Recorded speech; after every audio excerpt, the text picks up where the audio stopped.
All right, another B2B Growth solo episode. I've realized that some of you guys listening aren't aware that this is James doing these solo episodes. So just to clarify, this is James Carberry, one of the co-hosts of B2B Growth. And these solo episodes that you'll hear on Saturday are always going to come from me. So, all throughout the week, we're doing interviews with VPs of marketing, CEOs, CMOs at B2B companies. And then on the weekend, I do one of these episodes where I really just process through what I'm thinking, how I'm growing, what I'm learning. Sometimes it's personal. Most of the time it relates to business. So all relating to growth in some way, shape, or form. And in today's episode, I'm going to talk about a really significant change that has happened in our business. I wrote about it on LinkedIn today, and so I guess by the time you're hearing this, I will have written about it a few days ago on LinkedIn. P.S. If we're not already connected on LinkedIn, make sure to send me a connection request. That's where I spend the bulk of my social media time, starting to get into Instagram, at James Carberry, by the way, but spending a lot of time on LinkedIn, just seeing an enormous amount of engagement there. And so we'll continue to invest my time there. But regardless, I did my episode today on really the growth of our own business. Really even up to last year, we were struggling as a business. If I'm completely honest, we were closing about one deal every 2 months, and we weren't retaining customers like we should have. If I'm totally honest, that really sucks to say, but our retention was bad. And fast forward to today, we've closed. I'm recording this on a Wednesday night, and so we have closed 6 deals so far this week alone. So we closed 3 deals on Monday, 2 deals on Tuesday, 1 deal today. And our churn is in a much better spot. And so want to spend this episode talking about 4 reasons why we went from barely surviving to 7-8 months later really I would say for the first time in the life of the business really thriving. And the first reason it has to do with pricing. We got really serious about examining our pricing. So there are 2 guys on LinkedIn that if you're not following, you should be, Patrick Campbell and Patrick Hodgdon. They do videos and written content on LinkedIn just about every day talking about pricing. Their company is a company called ProfitWell. Also, they have a consulting arm called Price Intelligently. And they just have their finger on the pulse of pricing strategy. And they talk often about how most companies don't spend any more than 15 hours total in the life of the business on pricing, but pricing is such a massive growth lever in your business. So if you're not spending time thinking about how you're pricing your service, you're probably missing out on an enormous amount of revenue. I know we were, when I really started doing a hard look at our pricing, why we weren't closing deals, I realized that our pricing was just simply too high for a lot of the folks that were being attracted to us. And if we adjusted our service a bit, not as high touch of a service, we could open up revenue opportunities with a lot of different companies just by offering another service, another type of service. It was obviously similar, but a little bit different. And so when we did that, when we started emphasizing our lower tier offering on our sales calls, we all of a sudden went from closing 2 deals every 1 month to closing, like I said, this week alone we've closed 6 deals and it's only Wednesday. And so I never would have experienced that had I not taken a hard look at our pricing and attributed the reason why we weren't closing more deals to our pricing model. So pricing is number one. The second reason I think we've experienced enormous growth in our own business is that I've been hitting the streets. If you've been listening to the show for a while, you know that we've been doing these B2B growth dinners. And so far this year, I've done these dinners in Orlando, in Boston, in Denver, in Austin. I'm actually getting on a flight tomorrow to go to Salt Lake City. Next month, I will be in Atlanta, and where else am I going? I'm going to San Francisco in June. I forget where else I'm going. I'm going to Atlanta and somewhere else in May, losing track of it. But all that to say, the reason I think that doing these in-person little micro events has been so effective, because it has led to tangible revenue for us. I mean, I've gone to these dinners, and then days later, we've had new dollars in our bank account because of, different conversations that I've had that have either led to a referral or led to somebody saying, hey, we want to start doing a podcast. And so I can attribute thousands of dollars in revenue to these dinners that I've been doing these last few weeks. And so the reason I think that is because you can create so much trust in an in-person interaction. And particularly, when you're in a smaller setting. So I do these dinners with no more than, there's no more than 6 or 7 of us at these dinners. So it's very intimate. We're not having conversations about our service. It's not a glorified sales pitch. When I tell people about these dinners and they try to emulate them, they always try to turn them into a sales pitch for their business. And it's like, it's not a sales pitch. You're getting like-minded people together to have great conversation. The magic is in the fact that you're building authentic relationships with people. And when you have authentic relationships with people, they actually want to do business with you, and they'll ask you about what you do.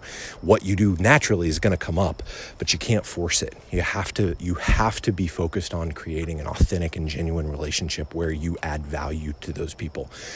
And by organizing these dinners, I've been able to connect B2B marketers to other B2B marketers. I'm seen as the connector, which obviously paints me in a very valuable light. But simultaneously, I'm also deepening relationships with people that can ultimately, buy our service. So I'm doing these in-person events. I'm going hard on these in-person events. I'm planning to do more and more of these. I want to be in at least 2 cities a month. I'm going to Toronto. I think I'm going to Montreal later this year. So I'm even getting out of the country to do these. And so in-person events, getting face-to-face with the community that I've built through this podcast, or that we've built through this podcast, is the second reason why I think we're experiencing the growth that we're experiencing. The third reason, 3 out of 4, number 3 is our process. So we have made some pretty significant changes to our sales process and our operational process, how we deliver our service to clients. And on the sales process side, we have started adjusting when we engage the sales conversation. So before, if you've been listening to this for long at all, you know that each of the guests that we feature on our show, 99% of the time, they're an ideal buyer for us. They're an ideal client. We use our show for business development as well as to create great content. But the bulk of our business comes from guests that we feature on the show. We build a relationship with that guest, and then, they end up wanting to do a podcast, and we're the people they go to because they know us. But before, I would say last year, because we changed our sales process in January. But before January, we were interviewing these ideal clients on our podcast. We'd let the interview end. I would wait until the podcast was live, and then I would wait a couple weeks after their episode went live before I engaged them in a sales conversation. And we have shifted that now. So immediately following the interview, so I hit, the end record button, and as soon as the interview is over now, I ask them, hey, have you guys ever thought about having your own podcast. For us in our business, it makes sense because they obviously just went through a podcast interview. So it's a pretty natural question to say, hey, have you guys ever thought about doing your own show? And, sometimes people say, oh yeah, we thought about it, but it's not really a high priority. And I'll say, okay, well, that's what we do as a business. We produce shows for B2B companies. So if it's ever something that you want to do, let me know. But more often than not, people are like, oh yeah, we've really been wanting to get a podcast up. I was on an interview actually earlier this week with somebody that was like, oh my gosh, I've actually been, looking for a production team to handle this. If you know of anybody, let me know. And I just kind of laughed and I said, well, that's actually what we do. We produce podcasts for B2B companies. It's all we do day in and day out. And she was like, oh my gosh, this is incredible. That doesn't happen all the time. I wish that happened all the time, but it didn't. But all that to say, had I waited with that particular guest and not mentioned that we produce podcasts at the end of the interview, she may have gone with one of our competitors in those 3 to 4 weeks after the interview. The other thing I've noticed is when I bring it up immediately following the interview, I'm striking while the iron is hot with our relationship. They've just gone through an interview. I've just made them look like a rock star through the course of the interview. So they obviously, I'm top of mind for them. They just had a 15-minute conversation with me about their expertise. And so they, at that point, think I'm pretty great because I've made them look pretty great. And so by mentioning, hey, we can do this for you too,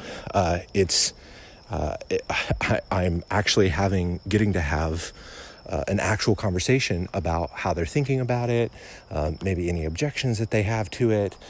We get to talk about distribution and how we distribute shows, particularly on LinkedIn. So we get to share a lot of the benefits and share customer stories right there on the call. I'm not having to send an email, 2 to 4 weeks later saying, hey, have you guys ever thought about doing a podcast? And then trying to get them back on another call to talk about doing a show for them. I'm able to have that right there. Now, I don't quite know that would work for every business. If you're thinking about deploying a podcast strategy primarily for biz dev, initiating the sales conversation at the end of the interview might actually do more harm than good. It might come across, bait and switchy, like, oh, you only asked me to be on the show so you could sell me your web design service or, whatever. It works for us because what we're selling, they literally just went through. And so it's a natural segue. So be very mindful of that. If you can't think of a very tactful, natural way to engage the sales conversation post-interview, I would suggest that you don't start doing that yet until you figure out a way to do it in a way that's natural.